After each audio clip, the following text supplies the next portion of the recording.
സംസ്ഥാനത്ത് തീപാറും പോരാട്ടത്തിന് ഇറങ്ങിയിരിക്കുകയാണ് LDF സ്ഥാനാർത്ഥി പന്ന്യൻ രവീന്ദ്രൻ. സ്ഥാനാർത്ഥി തന്നെ നമ്മളോടൊപ്പം ചേരുകയാണ്.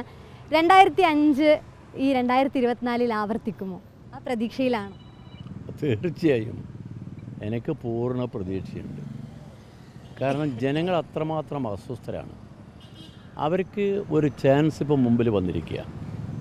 നമ്മുടെ രാജ്യം ഭരിക്കുന്ന ഭരണാധികാരികൾ ജനങ്ങളെ കാപട്യത്തിൻ്റെ വാക്കുകളിലൂടെ ജനങ്ങളെ ഇതുവരെ ഭരിച്ചു പോകും.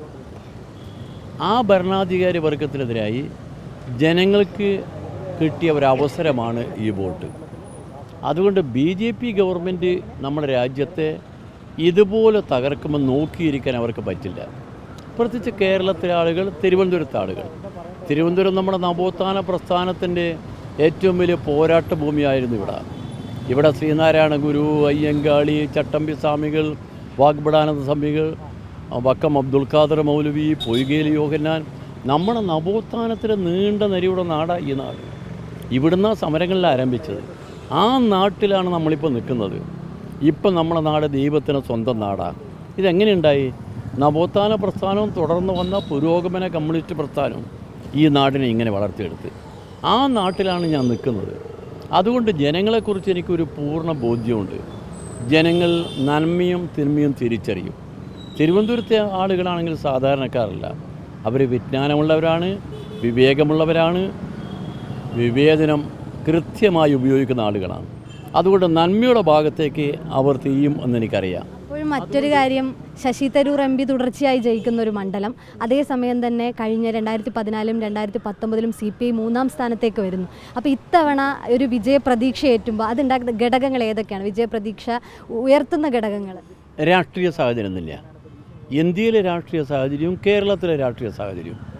ഇപ്പോൾ കേന്ദ്ര ഗവൺമെൻറ് കേരളത്തിലെ ഗവൺമെൻറ്റിനെ എങ്ങനെയും വീർപ്പ് മുട്ടിച്ച് കൊല്ലാൻ ശ്രമിക്കുക.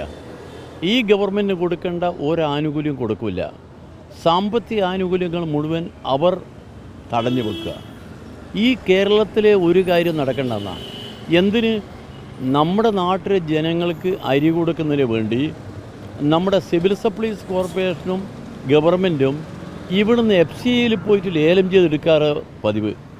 ആ FCIയിൽ ഇപ്പോൾ വരുന്ന അരി ലേലം ചെയ്യാൻ കേരളത്തിലെ ഗവൺമെൻറ് അവകാശമില്ലെന്ന് തീരുമാനിച്ചിരിക്കുക. കേരളത്തിലെ FCIയിൽ കൊണ്ടുവച്ച് അരി ഇവിടുന്ന് ലേലം വിളിക്കാൻ കേരളത്തിലെ ഗവൺമെൻറ് അവകാശമില്ല എന്ന് പറഞ്ഞാൽ ഏത് രാജ്യമാണ് ഇത്? ഇവിടെ ഫെഡറലിസം എവിടെ? നേരത്തെ പറഞ്ഞു നമ്മൾ ആവശ്യമുള്ള പണം മുഴുവൻ ഇവിടെ കൊടുത്തിട്ടുണ്ടെന്നാണ്. കേരളത്തിലല്ലേ ഇവർ ചോദിച്ചാലും കൊടുത്തിരിക്കും. നിർമ്മലാ സീതാരാമൻ ഇവിടെ വന്നിട്ട് പറഞ്ഞു ഇവരെല്ലാം പച്ചക്കള്ളം പറയാമെന്ന് പണം മുഴുവൻ കൊടുത്തു. നിങ്ങൾ എന്താ സ്ഥിതി? സുപ്രീം കോടതിയിൽ കേരളം കേസ് കൊടുത്തപ്പം ആ സുപ്രീം കോടതിയിൽ അവർ പറഞ്ഞ കാര്യം എന്താ അറിയോ? അവർ സുപ്രീം കോടതിയിൽ പറഞ്ഞ മറുപടി 13,008 കോടി ഇപ്പം പുറത്ത് നിൽക്കാൻ തരാം, കോടതിയിൽ പോകണ്ടെന്ന്. എന്താ അതിൻ്റെ അർത്ഥം? ഈ നാട്ടിനെ സാമ്പത്തികമായി വീർപ്പ് മുട്ടിച്ച് കൊല്ലാൻ ശ്രമിക്കുന്നു. ഒന്ന്, നമ്മുടെ നാട്ടിന് കിട്ടേണ്ട ആനുകൂല്യങ്ങളൊന്നും തരുന്നില്ല. ഈ അവസ്ഥയിൽ നമ്മുടെ നാടെന്ത് വേണമെന്നാ? കേരളത്തിൽ ഭരിക്കുന്ന ഗവൺമെൻറ് പിൻവാതിലൂടെ വന്ന ഗവൺമെൻറ്റല്ല, ജനങ്ങൾ വോട്ട് ചെയ്ത് വന്ന ഗവൺമെൻറ്റാണ്. രണ്ടാമത്തെ തവണയും ജയിച്ച് നിൽക്കുന്ന ഗവൺമെൻറ്റാണ്. ആ ഗവൺമെൻറ് ഇങ്ങനെ തകർക്കാൻ ശ്രമിക്കുന്നു. നോക്കിക്കാൻ പറ്റുമോ? ഇല്ല. അതുകൊണ്ട് ഇടതുപക്ഷ ജനാധിപത്യ മുന്നണി നീതിക്ക് വേണ്ടിയാണ് പോരാടുന്നത്. അർഹമായ നമ്മുടെ നാട്ടിന് അർഹതമായി ലഭിക്കേണ്ട കിട്ടാനാണ്. നിങ്ങൾക്ക് ഓർമ്മയുണ്ടോ? പ്രളയം വന്നല്ലോ. നമ്മുടെ പ്രധാനമന്ത്രി വന്നിട്ട് പറഞ്ഞു നിങ്ങൾക്ക് ആവശ്യമുള്ള കാശെല്ലാം തരാമെന്ന്. പ്രധാനമന്ത്രി ഇവിടെ വന്നിട്ട് അവസാനം നമുക്ക് അരി കൊടുത്തയച്ച് അതിൻ്റെ ബില്ലും കൂടെ കൊടുത്തയച്ച് അത് തന്നാലേ ഇനി അരി തരുമെന്ന് പറഞ്ഞു. നമ്മൾ പോയി നാട്ടുകാരോട് പിരിവെടുക്കാൻ പോകാൻ പാടില്ല. വിദേശത്ത് പോയി പിരിവെടുക്കാൻ പറ്റില്ല. എന്താ കേരളത്തോട് കാണിക്കുന്ന അനീതി? ഈ അനീതിക്കെതിരായ ഒരു വാക്ക് പറയാൻ പ്രതിപക്ഷ കക്ഷികളുണ്ടോ?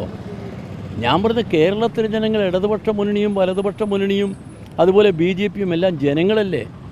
ഈ ജനങ്ങൾക്ക് വേണ്ടി ആകെ പറയണ്ടേ? നമ്മൾ ചോദിക്കുന്നത് നമുക്ക് വേണ്ടിയാണോ? ഇടതുപക്ഷത്തിന് വേണ്ടിയാണോ? കേരളത്തിലെ ജനങ്ങൾക്ക് വേണ്ടിയാണ്. ഈ ജനങ്ങൾക്ക് വേണ്ടി ഇത്രമാത്രം പ്രവർത്തിച്ചൊരു ഗവൺമെൻറ് സമീപകാലത്ത് നമ്മുടെ നാട്ടിലുണ്ടായിരുന്നു. 3.25 ലക്ഷം വീട് ഇപ്പോൾ വെച്ച് കൊടുത്ത്, ഇനി 1.25 ലക്ഷം വീട് ഇപ്പോൾ വെച്ച് കൊടുത്തുകൊണ്ടിരിക്കുന്നത്.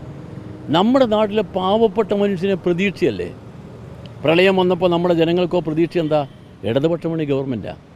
ഏത് കാര്യത്തിനും നമുക്ക് നിർഭയമായി ഇവിടെ ജീവിക്കാൻ വേണ്ടി കഴിയുന്നത് എങ്ങനെയാണ്? ഇടതുപക്ഷ ജനാധിപത്യ മുന്നണികളുണ്ടാ. ആ മുന്നണിയെ കൊണ്ടുപോയി തകർക്കാൻ ഈ വഴി വളഞ്ഞ വഴി സ്വീകരിക്കുന്ന ഒരു ഗവൺമെൻറ്റിനെ നോക്കിയിരിക്കുമോ കേരളത്തെ ജനങ്ങൾ?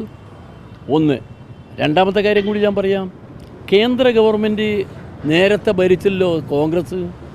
മൻമോഹൻ സിംഗ് പ്രധാനമന്ത്രിയായിരുന്നു. ആ കാലത്താണ് കേരളത്തിലെ എം പിമാർ പാർലമെൻറ്റിൽ സമരം ചെയ്തിട്ട് നമുക്ക് 2 വാഗ്ദാനം തന്ന സോണിയാഗാന്ധി.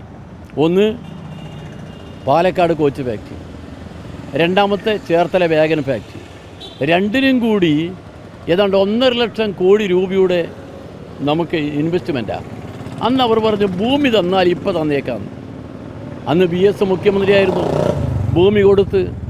ഭൂമി കൊടുത്ത് എല്ലാം കഴിഞ്ഞതിന് ശേഷം ഇപ്പോൾ കാലത്രയായി. ഒരു കല്ലെടുത്ത് വെച്ച് അവിടെ കോച്ച് ഫാക്ടറി ഉണ്ടോ? വാഗൺ ഫാക്ടറി ഉണ്ടോ? എന്താ കോൺഗ്രസ് പറയുന്നത്? എന്താ പ്രതിപക്ഷം പറയുന്നത്? അപ്പോൾ പ്രതിപക്ഷത്ത് ഈ നിൽക്കുന്ന കോൺഗ്രസും UDFും BJPയും എല്ലാം ഒരുപോലാണ്. ഇപ്പോൾ ഒരു സമരാഗ്നി ജാഥ വരുന്നുണ്ട്. ആ ജാഥയിൽ ഒരു വാക്ക് പോലും പറയുന്നില്ലല്ലോ കേന്ദ്രത്തിനെതിരായി. ഇപ്പം മുദ്രാവാക്യം എഴുതി വെച്ചിട്ടുണ്ട് കേന്ദ്രത്തിനും സംസ്ഥാനത്തിനുമെതിരായി. പറച്ചിൽ മുഴുവൻ എന്താ? ഇതാണ് സ്ഥിതി. അതുകൊണ്ട് നീതിക്ക് വേണ്ടിയുള്ളൊരു പോരാട്ടത്തിലാണ് നമ്മളെ കേരളത്തിലെ ജനങ്ങൾ. അവർക്ക് കിട്ടിയിരിക്കുന്ന ആയുധമാണ് ഇടതുപക്ഷ ജനാധിപത്യ മുന്നണിക്ക് ഇപ്പോൾ കിട്ടിയിരിക്കുന്ന ആയുധമാണ് ഈ വോട്ട്. കേരളത്തിലെ ഇടതുപക്ഷ ജനാധിപത്യ മുന്നണി ഏറ്റവും ശക്തമായ വിജയം നേടും.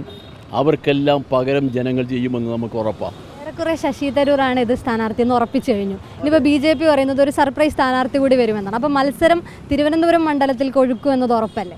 അല്ല, മത്സരം ഏത് മത്സരവും ഞങ്ങൾ കാണും. ഞങ്ങൾ മത്സരിക്കുന്ന ഈ സാധാരണ വളഞ്ഞ വഴിയിൽ വരാൻ വേണ്ടിയില്ല. നേരെ പോകുന്ന ജനങ്ങളോട് ഞങ്ങൾ പറയും, ജനങ്ങളെ പിന്തുണ വാങ്ങിക്കൊണ്ട് നമ്മൾ ജയിച്ചു വരും. അതിൽ ആരപ്പുറത്ത് നിന്നാൽ പിന്നെ BJP പറയുന്നത് കേരളത്തിൽ ഞങ്ങളെ അക്കൗണ്ട് തുറക്കാൻ വേണ്ടി പോകാമെന്ന്, ഇവിടുന്ന് ഭൂരിപക്ഷ സീറ്റുമായി വരുന്നു എന്ന് പ്രധാനമന്ത്രിയൊക്കെ പറഞ്ഞാൽ കഴിഞ്ഞ അസംബ്ലി തെരഞ്ഞെടുപ്പ് കാലത്ത് പറഞ്ഞിരിക്കുന്ന കാര്യം ഓർമ്മയില്ലേ? ഒരു സീറ്റ് നിയമത്ത് കിട്ടിയതിന് കേരളം 35 സീറ്റ് നമ്മുടെ കൈവശപ്പെടുത്തും, കേരളം ഭരിക്കുന്നു. എവിടെയാണ് ഉള്ളത്? ഈ വാക്കുകൊണ്ട് മാത്രം ജനങ്ങളെ പറ്റിക്കാൻ വേണ്ടി കഴിയുമോ? ഇല്ല.